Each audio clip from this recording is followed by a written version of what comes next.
Hi hello friends जय जगन्नाथ चलते आज बुलायाप जावा तो फाइनाली आम बाहरी पड़िलु बुलायाप सतरे बुलायाप जाऊँ भाविले कि नाम आज थी संडे पतिदेव को छुट्टी दिन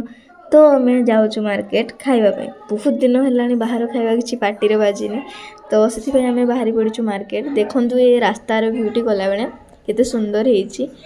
तो फाइनाली आम पहुँची गलु मार्केट आउ देखिपे मो अवस्था कौन है भोकरे केतेबेले आसीबो मो खाइबा केतेबेले आसीबो मो खाइबा से कथा भाबू सामने आसी पहुँचीगला मो खाइबा आउ देखंतु पतिदेव मोर चौकी बसचंती तो तापरे खाई सारी स्वामी मोर कहले चल जीवा मु कहली ना मो एते दूर को आसी किछि तो शॉपिंग करिकि जीवी। तो फाइनाली आमे शॉपिंग सारी बाहरी पड़िलु बाहरिला बेले को देखिलु मेघ आसी मुंड उपरे तथापि मेघ को खातिर न करी आम बाहरी पड़िलु बाहरी तो पड़िलु पुणी रास्तार भावुँ अरे